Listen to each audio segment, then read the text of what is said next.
श्रीनगर में सुरक्षा बलों ने बड़े आतंकी मंसूबे को किया नाकाम। नाकेबंदी कर जैश ए मोहम्मद के 4 आतंकवादियों को किया गिरफ्तार। भारी मात्रा में हथियार भी बरामद।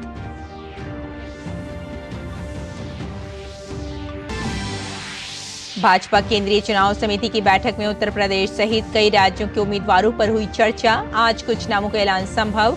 वहीं कांग्रेस की चौथी सूची में 46 उम्मीदवारों के नाम। अमेठी और रायबरेली पर सस्पेंस बरकरार।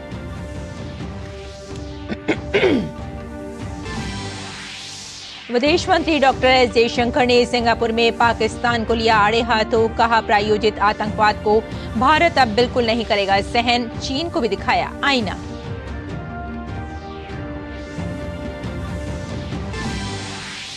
एएसआई की टीम आज तीसरे दिन भी करेगी भोजशाला का सर्वे। आज हिंदू पक्ष को भी बुलाया गया। उत्खनन और जीपीएस जीपीआर तकनीक के साथ ही कार्बन डेटिंग का लिया जा रहा है सहारा।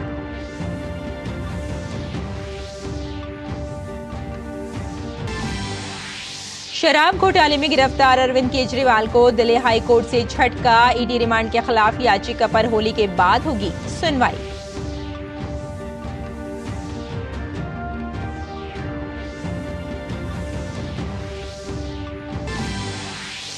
देश भर में रंगों के त्योहार होली की धूम। आज शाम को होलिका दहन। रक्षा मंत्री राजनाथ सिंह 20,000 फुट की ऊंचाई पर स्थित सियाचिन ग्लेशियर में जवानों के साथ खेलेंगे होली।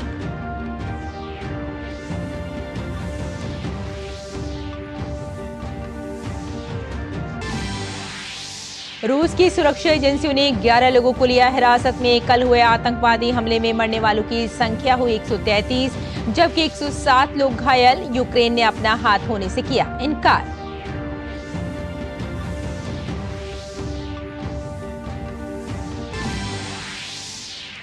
आईपीएल में आज राजस्थान और लखनऊ होंगे आमने सामने। वहीं दिन के दूसरे मुकाबले में गुजरात की भिड़ंत मुंबई इंडियंस से। कल खेले गए रोमांचक मुकाबले में केकेआर ने हैदराबाद को दी 4 रन से शिकस्त।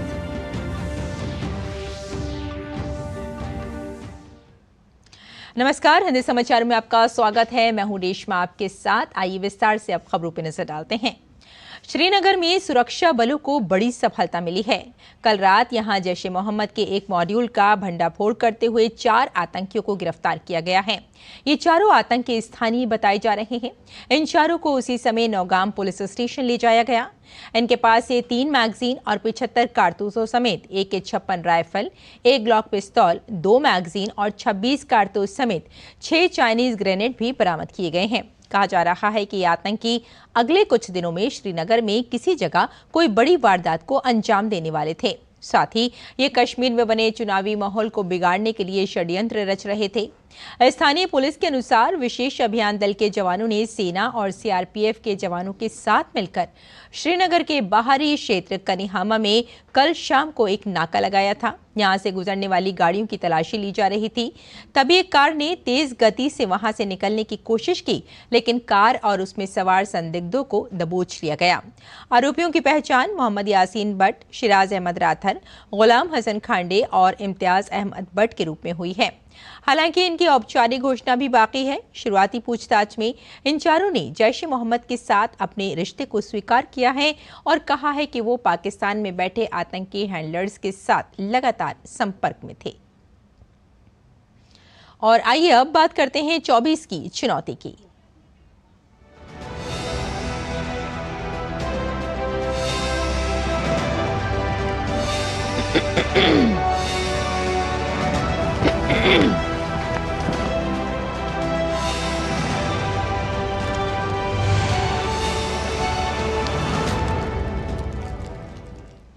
लोकसभा उम्मीदवारों के नाम तय करने को लेकर कल देर शाम प्रधानमंत्री नरेंद्र मोदी की मौजूदगी में बीजेपी केंद्रीय चुनाव समिति की बैठक हुई। बैठक में यूपी, आंध्र प्रदेश, राजस्थान, ओडिशा, पश्चिम बंगाल और महाराष्ट्र पर चर्चा हुई है। इन राज्यों की बाकी बची सीटों में अधिकतर सीटों पर लोकसभा उम्मीदवारों के नाम तय किए गए हैं। बीजेपी की बैठक में पीएम मोदी, बीजेपी अध्यक्ष जेपी नड्डा, गृह मंत्री अमित शाह सहित तमाम चुनाव समिति के सदस्यों ने हिस्सा लिया। कहा जा रहा है कि सभी सीटों के लिए उम्मीदवारों के नाम तय किए गए हैं, जिसे पार्टी होली के बाद जारी करेगी। सूत्रों का कहना है कि बैठक में हुए निर्णय के मुताबिक आज सिर्फ पहले चरण की बाकी बची 3 सीट पीलीभीत, मुरादाबाद और सहारनपुर सीट के उम्मीदवारों के नाम सामने आ सकते हैं।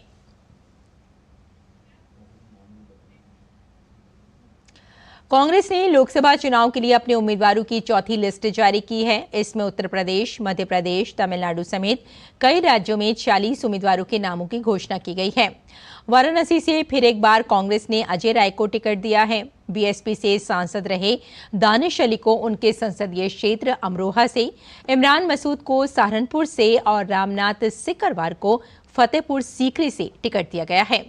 मध्य प्रदेश में कांग्रेस के वरिष्ठ नेता दिग्विजय सिंह इस बार राजगढ़ से चुनाव लड़ेंगे। वहीं दिग्गज कांग्रेसी कांतिलाल भूरिया को रतलाम से उतारा गया है। छत्तीसगढ़ की बस्तर सीट से दीपक बैज का टिकट काटकर पूर्व मंत्री कवासी लखमा को प्रत्याशी बनाया गया है।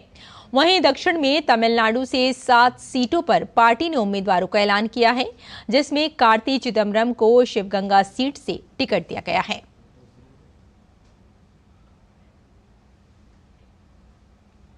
और आइए इसी खबर पर हमारे साथ जुड़ गए हैं दिल्ली से शैलेंद्र से बात करते हैं, हमारे संवाददाता। शैलेंद्र, जैसा कि आप जानते हैं कि सियासत में आजकल काफ़ी हलचल है और कल भाजपा केंद्रीय चुनाव समिति की बैठक हुई है और आज कुछ नामों का भी ऐलान किया जा सकता है। क्या कुछ खास, क्या कुछ महत्वपूर्ण खबर है आपके पास? देखिए, कल तकरीबन 8 बजे ये बैठक शुरू हुई थी और 3 घंटे से ज़्यादा समय तक यूपी सहित कुल 6 राज्यों में जो बाकी बची सीटें हैं उनके नामों पर मंथन हुआ और कुछ सीटों को छोड़कर सहमति बन गई है और एक तरह से उन पे अंतिम मुहर इस बैठक पर लगा दी गई है। लेकिन ऐलान का जहां तक सवाल है तो होली से पहले बीजेपी कुछ चुनिंदा सीटों पर ही ऐलान करेगी। जो महत्वपूर्ण सीटें हैं, मैं कुछ नाम लेना चाहूंगा। उड़ीसा, हम जानते हैं बीजेपी ने अकेले ही चुनाव लड़ने का फैसला किया है 21 सीटों पर और तकरीबन सभी सीटों पर बीजेपी ने उम्मीदवारों के नाम तय कर दिए हैं। महत्वपूर्ण नामों में चर्चा है संबलपुर से केंद्रीय मंत्री धर्मेंद्र प्रधान, पुरी से संबित पात्रा, पिछली बार भी चुनाव लड़े थे, बहुत कम मार्जिन से वो चुनाव हारे थे, उनको इस बार फिर बीजेपी चुनाव मैदान में उतारने जा रही है पुरी सीट से। केंद्रीय मंत्रियों जो राज्यसभा से आते हैं उनको लोकसभा चुनाव लड़ने का फैसला बीजेपी ने किया है। हमने देखा कि पहली सूची में भूपेंद्र यादव अलवर से उनका नाम का ऐलान किया गया था। 27 मार्च को नामांकन भी करने वाले हैं। अब जो कल बैठक हुई थी उसमें संबलपुर से केंद्रीय मंत्री धर्मेंद्र प्रधान के नाम पर मुहर लगी है। इसके साथ ही साथ अपराजिता सारंगी है, वो अपनी उनकी जो सीट है जहां से वो चुनकर आई हैं भुवनेश्वर, वहां से वो फिर से मैदान में होंगी। तो इस तरह से हम देख रहे हैं कि कई महत्वपूर्ण चेहरों के नामों को मंजूरी दी गई है लोकसभा उम्मीदवार के तौर पर। दूसरी बात है कि उत्तर प्रदेश में जिन सीटों पर पहले चरण में चुनाव होना है और जहां पर अभी नामांकन चल रहा है और जहां उम्मीदवारों के नाम का ऐलान नहीं किया गया है पहले या दूसरे चरण में, जैसे कि गाजियाबाद सीट है, इन सब पर भी उम्मीदवारों के नाम का ऐलान किया जाएगा। इन पर सहमति बन गई है, मंजूरी मिल गई है और हो सकता है कि आज ही ये कुछ सीटें जहां पर पहले या दूसरे चरण में चुनाव होना है वहां पर उनके नामों का ऐलान आज ही कर दिया जाए। बिल्कुल शैलेंद्र, अगर हम कांग्रेस की बात करें तो कांग्रेस ने भी लोकसभा चुनाव के लिए अपने उम्मीदवारों की चौथी लिस्ट जारी कर दी है, तो क्या आपके पास महत्वपूर्ण खबर है? देखिए, कांग्रेस में अगर आप देखें तो कई परंपरागत चेहरे हैं जिनके नाम का ऐलान किया गया है और उसमें हम देख रहे हैं कि अजय राय जो वाराणसी से चुनाव लड़ेंगे कांग्रेस की तरफ से। इस तरह से कई चर्चित नाम है, कई दिग्गज पुराने नेता हैं जिनको लोकसभा चुनाव लड़ाने के लिए पार्टी ने नाम आगे किया है। निश्चित तौर पर कांग्रेस की एक रणनीति है, कार्ति चिदम्बरम शिवगंगा से चुनाव लड़ेंगे। इस तरह से हम देख रहे हैं कि कई चेहरे हैं जो पिछली बार भी लोकसभा चुनाव लड़ चुके थे, उसमें से कुछ मौजूदा सांसद हैं और कुछ ऐसे नेता हैं जिनको 2019 में सफलता हासिल नहीं हो पाई थी, लेकिन उनको उसी सीट से दोबारा चुनाव मैदान में उतारा गया है। तो ये कांग्रेस पार्टी की अपनी रणनीति है कि वो उसे भी पता है कि अब ज्यादा समय नहीं है, लिहाजा जिन सीटों पर कांग्रेस चुनाव लड़ना चाहती है गठबंधन के तहत वहां अपने नामों को अंतिम रूप दे रही। अगर हम रायबरेली की बात करें तो रायबरेली में अभी कुछ हलचल हो रही है, कुछ नाम आने बाकी हैं, इस पर क्या आपके पास जानकारी है? देखिए, न तो बीजेपी और न ही कांग्रेस पार्टी ने रायबरेली में अभी अंतिम तौर पर अपने उम्मीदवारों के नाम का ऐलान किया है। हम जानते हैं कि वहां से सोनिया गांधी कांग्रेस की जो प्रमुख नेता है वो चुनकर आती थी पिछले कई लोकसभा चुनाव से, लेकिन इस बार हमने देखा है कि वो राज्यसभा से संसद में गई हैं और उस सीट पर कांग्रेस किसी दूसरे उम्मीदवार को यानी कोई नया उम्मीदवार उतारने के बारे में सोच रही है। तो ऐसे में वो कौन चेहरा होगा ये देखने वाली बात होगी। दूसरी तरफ बीजेपी भी वहां पर कई दावेदार है और उनमें अंतिम तौर पर बीजेपी किसे टिकट देने जा रही है इसको लेकर अभी भी एक सस्पेंस बना हुआ है, क्योंकि रायबरेली एकमात्र सीट ऐसी है जहां पर पिछले लोकसभा चुनाव में कांग्रेस को सफलता हासिल हुई थी, यानी कांग्रेस को सिर्फ उत्तर प्रदेश की 80 में से एक सीट ही हासिल हुई थी। सोनिया गांधी जीती थी रायबरेली से। अमेठी हम जानते हैं कि राहुल गांधी हार गए थे, हालांकि वायनाड से वो चुनाव जीते थे इसलिए वहां से जीतकर संसद पहुंचे। तो अमेठी और रायबरेली दोनों सीटों को लेकर कांग्रेस में सस्पेंस है। अभी कांग्रेस ने वहां अपने उम्मीदवारों के नाम का ऐलान नहीं किया है। पहले चर्चा थी कि राहुल गांधी अमेठी से चुनाव लड़ सकते हैं, लेकिन अब फिलहाल ये इस चर्चा पे एक विराम लगता हुआ दिखाई दे रहा है। बीजेपी का जहां तक सवाल है, हम जानते हैं कि अमेठी से चिर परिचित चेहरा जो पिछली बार चुनाव जीती हुई थी और उनको फिर से उम्मीदवार बनाया गया है केंद्रीय मंत्री स्मृति ईरानी। रायबरेली को लेकर जरूर अभी सस्पेंस बना हुआ है कि कौन चेहरा होगा रायबरेली से। और उसके अलावा रायबरेली नहीं, आप देखें उत्तर प्रदेश में कुछ महत्वपूर्ण सीटें हैं जहां पर अभी भी एक तरह से कहें तो बीजेपी ने या तो उम्मीदवार के नाम को अंतिम रूप नहीं दिया या फिर हो सकता है कि भी ऐलान मतलब अभी उसकी जानकारी मिलने में थोड़ा इंतजार करना पड़ सकता है। ठीक है शैलेंद्र, आप अपनी नजर बनाए रखें इस खबर पर, आपसे फिर से जुड़ने की कोशिश करेंगे और फिर आपसे जानकारी लेंगे। फिलहाल इसके लिए आपका बहुत बहुत शुक्रिया। आगे बढ़ते हैं। हिमाचल प्रदेश में कांग्रेस को भी बड़ा झटका लगा है। पार्टी के 6 बागी विधायकों ने भारतीय जनता पार्टी का दामन थाम लिया है। इसके साथ ही 3 बागी विधायकों ने भी बीजेपी ज्वाइन की है। नई दिल्ली में भाजपा का दामन थामने के बाद शिमला पहुंचे इन विधायकों का जोरदार स्वागत किया गया। इतनी बड़ी संख्या में विधायकों के शामिल होने को भाजपा अपनी बड़ी जीत मान रही है। पार्टी राज्य की कांग्रेस सरकार पर हमलावर है। राज्य विधानसभा में नेता प्रतिपक्ष जयराम ठाकुर ने फिर कहा है कि सुक्खू सरकार बहुमत खो चुकी है। वहीं हिमाचल प्रदेश सरकार के पूर्व मंत्री सुधीर शर्मा ने कहा कि कांग्रेस ने चुनावी गारंटियां पूरी नहीं की हैं। कांग्रेस पार्टी ने 10 गारंटियां लोगों को दी थी। 14 महीने निकल गए और जो वर्तमान सरकार है उसके मुख्यमंत्री हैं उनसे आम कार्यकर्ता का मिलना, विधायकों का मिलना जो है वो मुश्किल हो गया था। वर्तमान सरकार जो है, मैं हमेशा कहता हूं कि ये कांग्रेस पार्टी की भी सरकार नहीं है, ये मित्रों की सरकार है। और जो सेक्रेटरीट है वो सेक्रेटरीट न रह करके, सचिवालय न रह करके फ्रेंड्स कैफे बन गया है। और बुलेटिन में फिलहाल यहाँ रुकते हैं एक छोटे से ब्रेक के लिए। जल्द हाजिर होते हैं, आप देखते रहिए DD news. Tech startup solid था, प्लान था कड़क, करना था समथिंग ग्रेट, पर शुरू से प्रॉब्लम्स ने घेरा यूं कि बिजनेस हुआ अपना लम्बेट।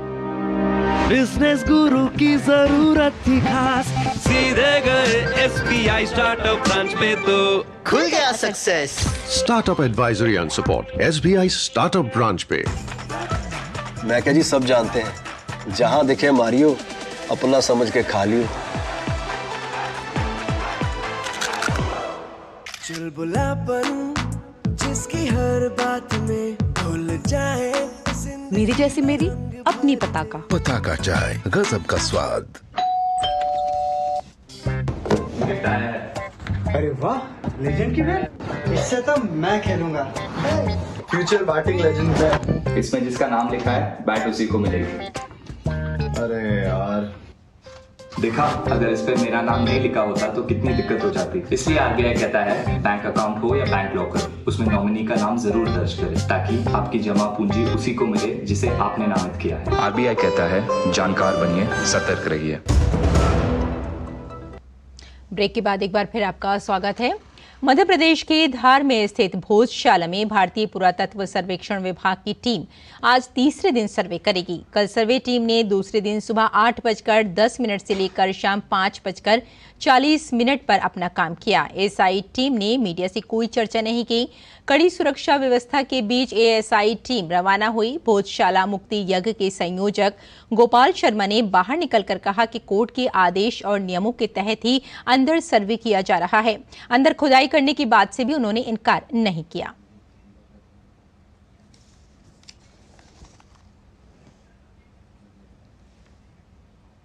और भोपाल से इस खबर पर हमारे साथ जुड़ गए हैं हमारे संवाददाता आदित्य श्रीवास्तव। आदित्य, जैसा कि अभी हमने जाना कि भोजशाला में भारतीय पुरातत्व सर्वेक्षण विभाग की टीम का आज तीसरा दिन है सर्वे करने का। वैसे एएसआई ने मीडिया से अभी तक कोई बात नहीं किया। आपके पास क्या कोई महत्वपूर्ण खबर है? देखिए, बिल्कुल आज तीसरा दिन है और कल जब सर्वे खत्म हुआ था उसके बाद हिंदू पक्ष जब बाहर निकला था, हिंदू पक्ष के जो लोग थे वहां पे, उनसे हमने पूछा था कि क्या, क्योंकि कल आज रविवार है और कल होली भी है, तो उन्होंने कहा था कि हमें सुबह 8 बजे बुलाया गया है, यानी कि आज फिर से सर्वे की शुरुआत होगी। और कल भी जिस तरीके से 8:10 पर टीम अंदर दाखिल हुई थी, अभी भी हलचल वहां दिखाई दे रही है, जो खबर मिल रही है, और उससे ये उम्मीद की जा सकती है कि कुछ ही मिनटों में एएसआई की टीम एक बार फिर भोजशाला पहुंचेगी। और देखिए, जो 2 दिन से सर्वे चल रहा है उसकी स्थिति क्या है, वो दरअसल पहले मैं आपको बताऊं कि पहले दिन जब टीम वहां पहुंची तो उसने पूरा एक नक्शा बनाया और नक्शा बनाकर ये तय किया कि आखिर सर्वे कहां से शुरू करना है और कहां का सर्वे करना है। पहले तो इस बात को समझने की कोशिश एएसआई की टीम ने की।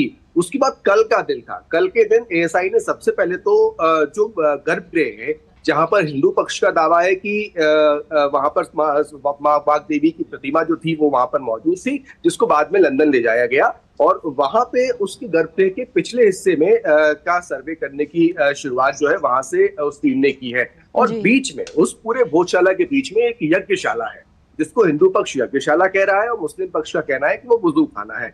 उस यज्ञशाला की, या जो उस विवादित जगह जो है, उस जगह की नपाई की गई एएसआई की टीम के द्वारा। वहां पर बहुत गंभीरता के साथ, बहुत गहनता के साथ उसका पूरा मंथन किया गया। वहां जो पत्थर है उनको देखा गया, उसकी बनावट को देखी गई, उसकी लंबाई चौड़ाई को देखा गया।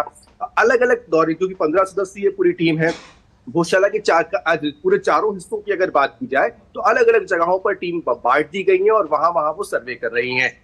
ऐसा कुछ लोगों का कहना है कि थोड़ी देर के बाद, यानी कि कल जैसे ही दोपहर का वक्त हुआ, तो कुछ गेती फावड़े लेकर लोगों को अंदर ले जाया गया। और किसी का ये कहना था कि अंदर चूंकि एएसआई ने कुछ खुदाई भी की है, और एक खबर ये भी निकल कर सामने आई कि चूंकि वह गर्भगृह के पीछे एक बाउंड्री है, उसके लिए शायद वो गेती फावड़ा ले जाया गया होगा, लेकिन उसका सर्वे से कोई लेना देना नहीं है। जी। सच्चाई क्या है ये अभी हम नहीं कह सकते, क्योंकि एएसआई की तरफ से कोई आधिकारिक जानकारी इस बात की नहीं निकल कर आई। लेकिन हमने जब बाहर हिंदू पक्ष के लोग निकले तो उनसे जब हमने पूछा कि क्या कोई खुदाई भी वहां पर हुई है, तो उन्होंने इस बात से इनकार भी नहीं किया। वो मुस्कुराकर जो है वो चले गए वहां से। आज तीसरा दिन है और तीसरे दिन हम ये कह सकते हैं कि कहीं ना कहीं जो खंबे वहां पर हैं या जो मूर्तियां वहां पर दिखाई दे रही हैं, जिस तरीके से स्क्रीन पर भी आप देख पा रहे हैं, एएसआई कहीं ना कहीं उस पर भी मंथन करेगी, जांच करेगी, क्योंकि वहां पे एक शिलालेख है जहां नाटिका पूरी लिखी हुई है, जहां पे शुरुआत ही उस नाटिका की ओम सरस्वती नमः से हो रही है या ओम नमः शिवाय से हो रही है। तो इन तमाम चीजों की जांच की जाएगी। और इसके इतिहास पे अगर आप जाएंगे तो 1950 से 1000 ईस्वी के दौरान राजा भोज ने, हिंदू पक्ष का कहना है, और सरकारी वेबसाइट भी मध्य प्रदेश सरकार की ये कहती है, धार प्रशासन की, कि वहां राजा भोज ने ये भोजशाला बनवाई, ये जगह बनवाई थी, जो एक महाविद्यालय था भारतीय संस्कृति पद्धति को पढ़ाने का। उसके बाद जो है उसको मस्जिद में तब्दील कर दिया गया कुछ मुस्लिम शासकों के द्वारा, और तब से ये परंपरा जो है वो चली आ रही थी, और तब से ये विवाद जो है कहीं ना कहीं पिछले कुछ समय से बना हुआ था। कुल मिलाकर देखा जाए तो इसके टाइटल को लेकर ही हिंदू पक्ष ने एक याचिका लगाई। बिल्कुल आदित्य, आज तीसरा दिन है और सर्वे के बाद ही काफी कुछ निकलकर सामने आएगा। आप अपनी नजर बनाए रखें और आपसे फिर से बातचीत करने की कोशिश करेंगे, आपसे फिर से अपडेट लेंगे। फिलहाल इस जानकारी के लिए आपका बहुत बहुत शुक्रिया। आगे बढ़ते हैं। विदेश मंत्री डॉक्टर एस जयशंकर ने पाकिस्तान को एक बार फिर आईना दिखाया है। सिंगापुर में डॉक्टर जयशंकर ने साफ कहा कि पाकिस्तान प्रायोजित आतंकवाद को भारत अब बिल्कुल सहन नहीं करेगा। उन्होंने कहा कि पाकिस्तान उद्योग स्तर पर आतंकवाद को प्रायोजित कर रहा है, भारत इस समस्या को नजरअंदाज नहीं करेगा। How do you deal with a neighbor who does not hide the fact that they use terrorism as an instrument of statecraft. Now, it's not a one-off happening. I mean, different countries at different points of time have experienced this. But a very sustained, almost an industry level, assembly line of people whose job it is to do bad things at night. To produce this with the intent of pressurizing your neighbor becomes a real challenge. So what we have come to conclude is that we have to find a way of addressing it, that dodging the problem gets us nowhere. It only invites more trouble. So I don't have a quick instantaneous fix, but what I can tell you is that India will not skirt this problem anymore. शराब घोटाले में गिरफ्तार दिल्ली के मुख्यमंत्री अरविंद केजरीवाल को high court से बड़ा झटका लगा है। अदालत ने गिरफ्तारी और रिमांड को चुनौती देने वाली उनकी याचिका पर तुरंत सुनवाई से इनकार कर दिया है। अब उनकी याचिका पर होली के अवकाश के बाद ही सुनवाई हो सकेगी। शुक्रवार को अरविंद केजरीवाल 28 मार्च तक ईडी की हिरासत में भेजे गए थे, तो शनिवार को इस मामले की एक और मुख्य आरोपी की कविता की ईडी हिरासत 26 मार्च तक बढ़ा दी गई है। बीआरएस के विधान परिषद सदस्य के कविता पर आरोप है कि वो 100 करोड़ की घूस से जुड़ी साजिश का हिस्सा रही हैं। के कविता ने दिल्ली की राउज एवेन्यू कोर्ट में जमानत के लिए भी अर्जी दी, लेकिन जमानत नहीं मिली। पश्चिम बंगाल के सिलीगुड़ी के भारत नेपाल सीमा के पास पानी टंकी बाजार स्थित 13 दुकानों में भीषण आग लग गई। ये घटना पश्चिम बंगाल के सिलीगुड़ी के भारत नेपाल सीमा के पास पानी टंकी बाजार इलाके में घटी है। सूचना मिलने के बाद नक्सलवाड़ी दमकल विभाग की एक गाड़ी मौके पर पहुंची। माटीगाड़ा और सिलीगुड़ी से 2 दमकल गाड़ियां और नेपाल के मेचीनगर नगर पालिका से एक इंजन मौके पर पहुंचा और करीब 3 घंटे के बाद आग पर काबू पाया गया। आग की लपटें काफी तेज थीं।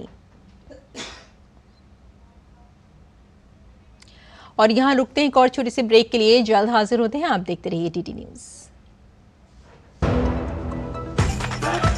मैं क्या जी, सब जानते हैं, जहां दिखे मारियो, अपना समझ के खा लियो।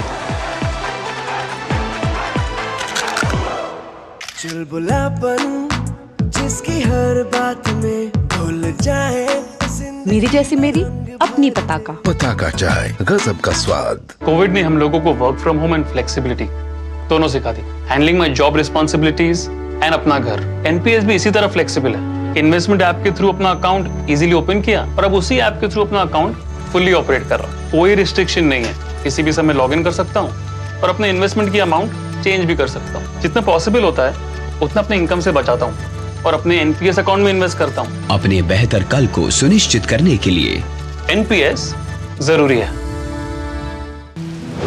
मौसम को अपने पैशन के बीच जो नहीं आने देते, मैं उनका फैन हूं।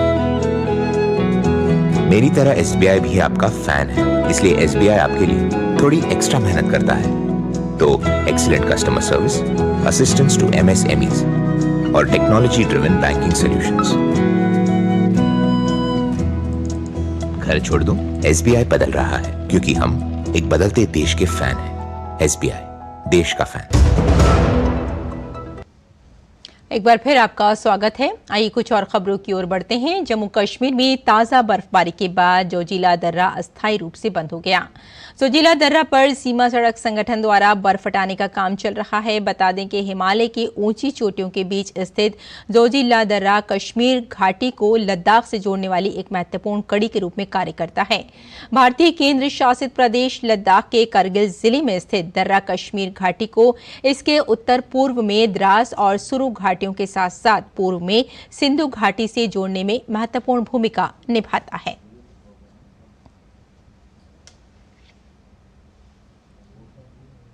और देश भर में रंगों के त्योहार होली की धूम है। आज शाम को होलिका दहन किया जाएगा, फिर कल होली खेली जाएगी। इस साल होलिका दहन पर भद्रा का अशुभ काल रात करीब 10:50 तक रहेगा, इसलिए रात 11 बजे के बाद होली जलाई जाएगी। होलिका दहन को बुराई पर अच्छाई की विजय के रूप में मनाते हैं। होलिका दहन के दिन होलिका की पूजा करने का विधान है। धार्मिक मान्यताओं के अनुसार इस दिन विष्णु भक्त प्रहलाद को जलाने वाली होलिका खुद ही अग्नि में जल गई थी। इसी कारण इस दिन होलिका दहन किया जाता है। इस बीच रक्षा मंत्री राजनाथ सिंह 20,000 फुट की ऊंचाई पर स्थित सियाचिन ग्लेशियर में जवानों के साथ होली मनाएंगे। रक्षा मंत्री ने एक्स पर पोस्ट किया, 24 मार्च को मैं दुनिया के सबसे ऊंचे युद्ध क्षेत्र सियाचिन में रहूंगा। वहां तैनात सशस्त्र बलों के जवानों के साथ होली का त्यौहार मनाने के लिए उत्सुक हूं। मॉस्को के क्रोकस सिटी हॉल कंसर्ट में हुए हमले में मरने वालों की संख्या बढ़कर 133 पहुंच गई है, जबकि 107 लोग घायल बताए जा रहे हैं। रूस की सुरक्षा एजेंसियों ने 11 लोगों को हिरासत में लिया है। राष्ट्रपति व्लादिमीर पुतिन ने कहा कि संगीत कार्यक्रम में हमला करने वाले 4 लोग यूक्रेन की तरफ भाग रहे थे, जिन्हें हिरासत में ले लिया गया। सभी बॉर्डर पार करने की कोशिश कर रहे थे। दरअसल विधायक अलेक्जेंडर खिनशेटिन ने बताया कि हिरासत में लिए गए 11 आरोपियों में से हमले में सीधे तौर पर 4 लोग शामिल हैं। पुतिन ने देश को संबोधित करते हुए कहा कि हमले में शामिल सभी लोगों को सजा दी जाएगी। साथ ही उन्होंने 24 मार्च यानी आज राष्ट्रीय शोक दिवस मनाने की घोषणा की। तो इस बुलेटिन में फिलहाल इतना ही, लेकिन डीडी न्यूज पर खबरों का सिलसिला जारी रहेगा। अनुमति दें। नमस्कार।